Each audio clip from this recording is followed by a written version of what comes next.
Hi guys, and welcome to the second season of Thunderstorms called Downpour. This series is written by Stacey, Holt. Artwork was provided and approved by Sisaat or Sisaat on Tumblr. I'll leave their link in the description box below, along with everyone that is collaborating within the series, which are Shane, who will be voicing Cat Noir and Adrian, Stacey Holt as Marinette, Sabine, and the Narrator, Maddie will be voicing Tikki, Calvin will be voicing Gabriel and Hawkmoth. Now, Chapter 11, His Fate. Alright, princess, he said, wiping his tears. Ladybug smiled and pulled him close and hugged him one last time, kissing his nose before they both left the aggressed household. They both landed on Marinette's balcony and walked down the ladder to her bed. Ladybug de-transformed, and Cat Noir remained transformed, due to the fact that Sabine and Tom knew Cat Noir more than Adrian. She covered Cat up in her blankets and told him to lay down while she got them something to eat and some hot chocolate, disappearing into the kitchen below. But when she returned with the food, she found him turned to the wall and assumed he was asleep and decided not to wake him up. She looked over at Tikki and sighed, looking through her computer at all the news reports about Adrian's father. "What are we gonna do, Tikki?" she whispered. "We need to talk to Master Fu," Tikki whispered back. "I didn't want to go talk to him. What if he takes our Miraculous? We still don't know if his father is Hawkmoth. We didn't exactly ask permission to know each other's identities," Marinette sighed. "I mean, it is against the rules." Tikki frowned. "Tikki," Marinette groaned. "I can go talk to him. Since you both are here, one of you can transform if there is an Akuma," Tikki suggested. "Maybe. What are we gonna do if Hawkmoth is Adrian's dad, though?" Marinette said, a little panic in her voice. "I don't know," Tikki said with a frown. "I'm scared," Marinette said, burying her face in her hands.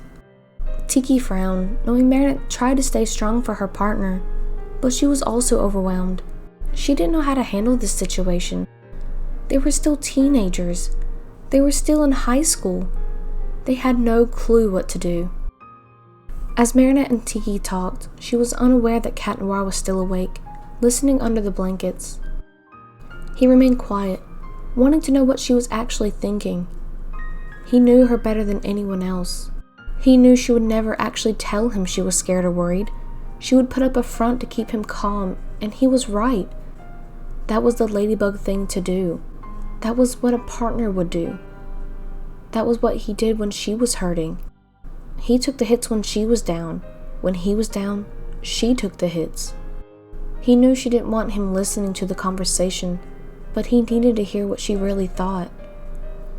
She honestly didn't know what to do, and it made him feel a little better, actually. He thought that he was the only one lost and helpless. Knowing that Ladybug didn't know what to do either, not only helped him feel like he wasn't the only one struggling, but it also scared him as well. That meant that Ladybug, the person that saved the day every single day, the person who has a solution for everything, had absolutely no idea what to do. It was a comfort and a stab to the heart. He closed his eyes, and before he knew it, he drifted off to sleep, reawakening his eyes to two blue ocean eyes looking at him. "Good morning," she whispered, kissing his nose.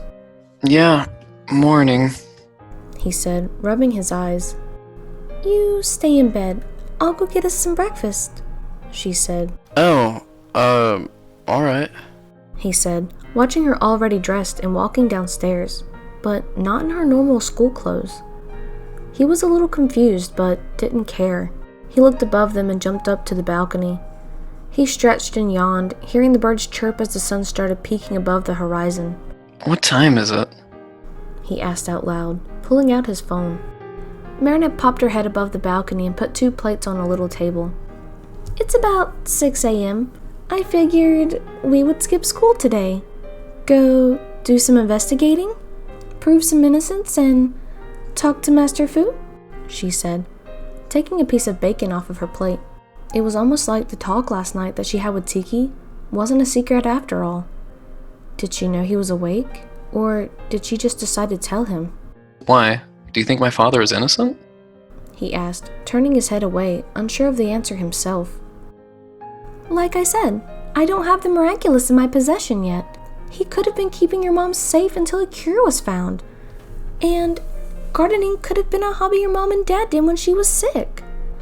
I'm not going to point fingers until I have the Miraculous in my hand, she said, walking over to Adrian smiling.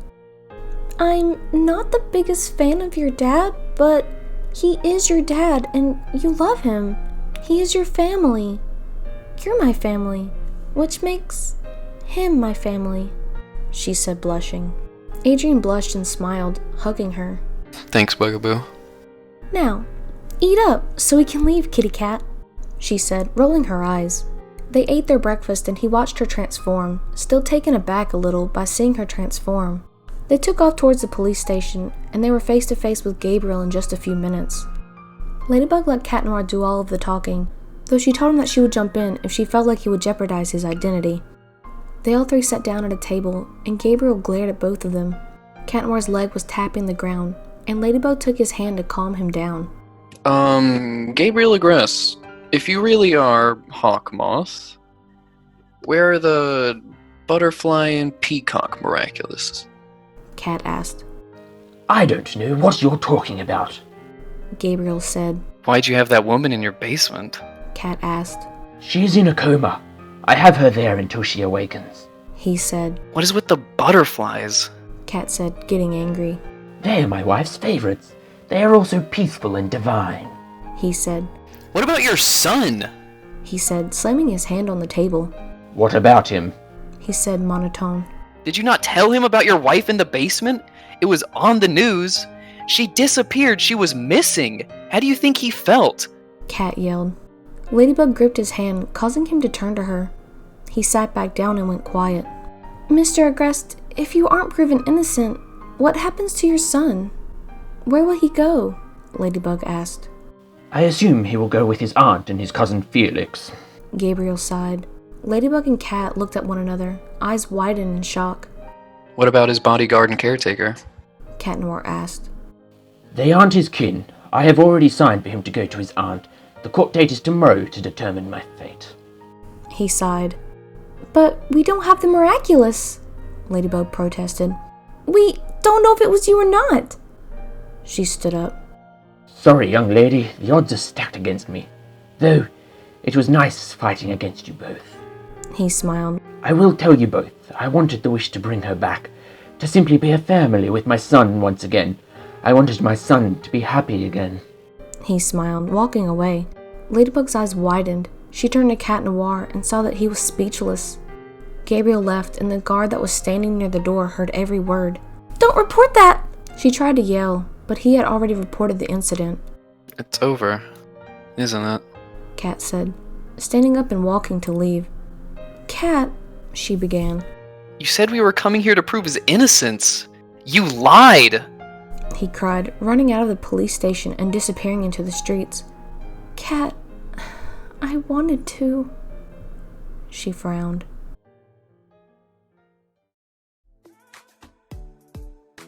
Thank you so much for watching. The next chapter will be out soon. If you haven't already, you can check out my other series such as The Butterfly That Brought Us Together, A Monstrous Night, Melting, Thunderstorms Season 1 if you haven't seen it, or if you would like to rewatch it. Or you can check out my Christmas special called A Merry Cat Christmas Special, and I'll see you guys in the next video. Bye guys!